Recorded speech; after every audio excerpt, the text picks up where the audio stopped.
Hello and welcome to the Capitol Report on NTD Television. I'm Steve Lance. President Biden signing legislation today to avert a massive rail strike.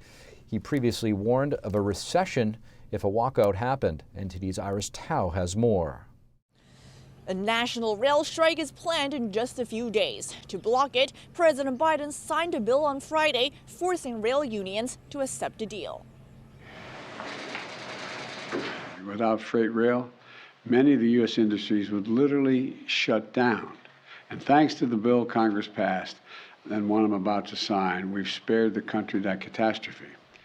Both the House and the Senate passed a bill this week to impose a labor settlement on rail workers.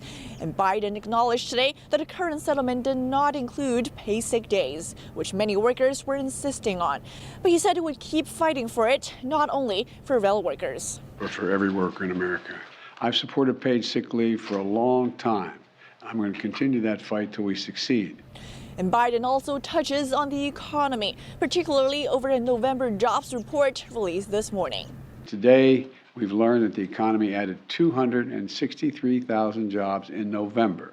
Wages for working families, in fact, over the last couple months have gone up. According to the Labor Department, U.S. employers added more jobs than forecast, and wages surged by the most in nearly a year. But it also points to enduring inflation pressures that could encourage the Federal Reserve to keep hiking its rates. The next hike could come at the Fed's next meeting in just 2 weeks. Reporting from the White House, Iris Tao, NTD News. A sharp warning to the Chinese Communist Party. Dozens of U.S. lawmakers telling the regime not to respond violently to the protesters who are standing up for freedom. This comes as protests continue around the nation and the world, calling for an end to the Chinese Communist Party. Here's NTD's Melina Wisecup with more. In the wake of multiple anti-CCP protests breaking out here in the U.S. and around the world, there's a strong bipartisan consensus from lawmakers on Capitol Hill standing with those protesters and warning the Chinese Communist Party not to react violently. So this bipartisanship and this warning was displayed in a letter this week where a group of Republicans and Democrats sent a letter to the CCP ambassador writing, quote, "We are following the current peaceful protests in China over your government's policies very carefully. We are also closely watching the Chinese Communist Party's reaction to them." They then point to the 1989 Tiananmen Square massacre where the regime killed hundreds, if not thousands, of peaceful protesters. And these lawmakers warned the CCP if a similar violent reaction to peaceful protests happens again, they say, "We believe there will be grave consequences for the U.S.-China relationship, causing extraordinary damage to it." Now, that letter was signed by a number of Republican and Democrat senators. In addition to this, today we spoke with the chairwoman of the Congressional Progressive Caucus. Here's her message along with other future members of that caucus. We continue to monitor the situation. We share many of the same concerns that are in Senator Merkley's letter. I think it's important for the United States to be clear that we're watching this very carefully, and we would urge the people in the Chinese government to understand that we have had this experience before with Tiananmen Square, and so let's hope that democracy continues to prevail. I think what the protesters are doing, it sounds like it's really taking a stand for their own lives, for their own rights, for humanitarian efforts. When I've talked about foreign policy, to me, the dignity of human rights is absolute priority, and all policy that we look at, we have to look at it from that angle. No government, be it here at home or abroad, should ever crack down on people just trying to make their voice heard. And I know that this is going to be a group of people, our freshman class, that is deeply dedicated to human rights. Now, there was a protest here in D.C. at the Chinese embassy just a couple of nights ago, and there will be another protest here in Washington, D.C. this Sunday. Reporting in Washington, D.C., Melina Wisecup, NTD News. And to discuss the Chinese Communist regime's repression and threat to the United States, we spoke with Congresswoman Lisa McClain. We asked her about the new Congress and what they plan to do to hold the CCP accountable in the coming months. Congresswoman Lisa McClain, thank you so much for joining us. Thanks for having me. Always good to be here. Congresswoman, you've been quite outspoken when it comes to the crimes committed by the Chinese Communist Party.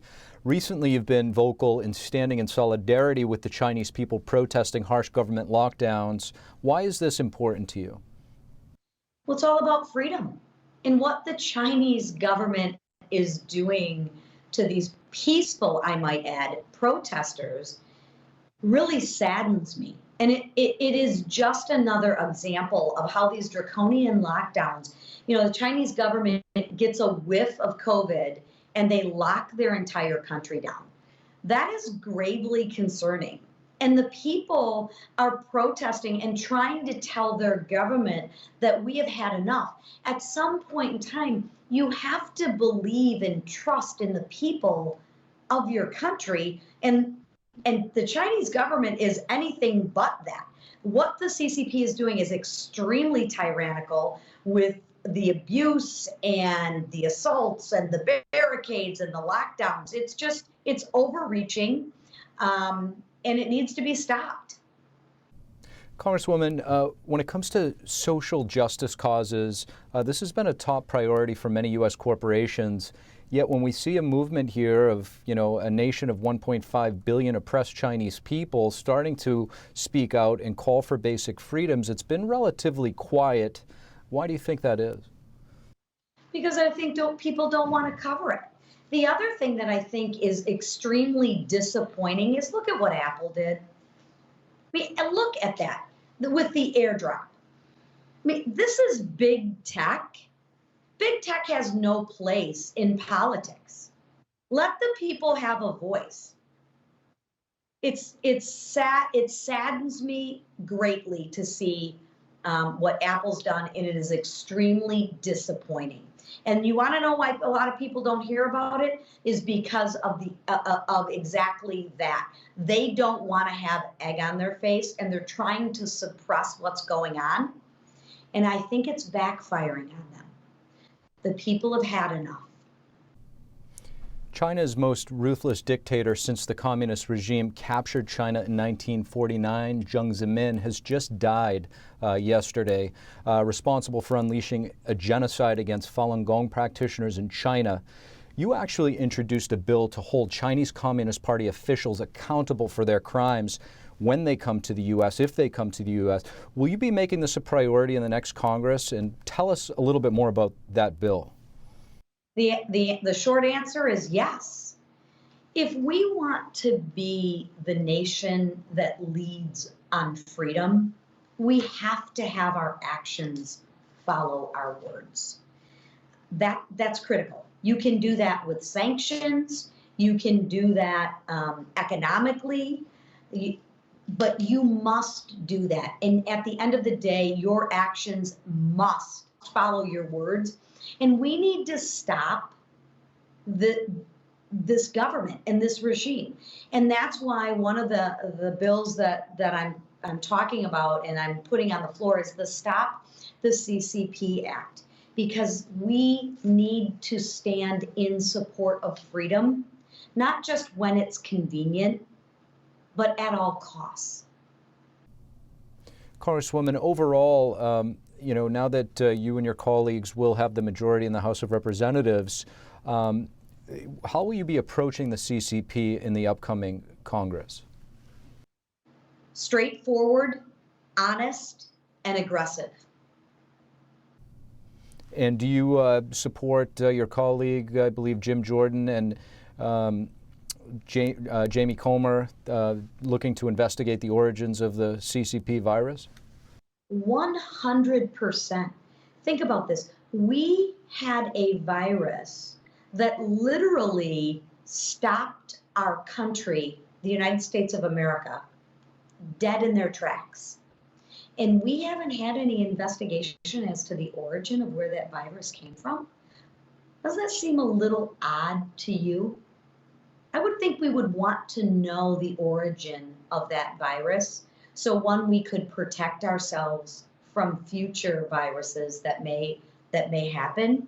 And two, hold the people accountable who are responsible for that virus so that it doesn't happen again. See, we've lost cause and effect.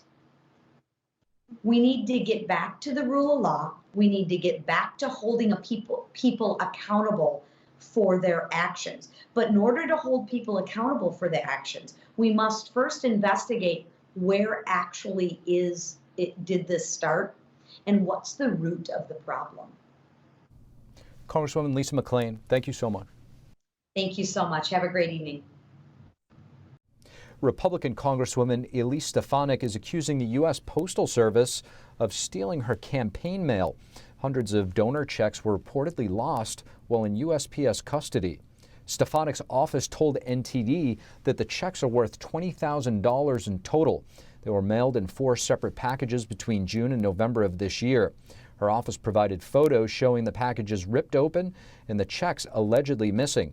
Her office also told NTD that USPS has failed to escalate the matter even once they reached out.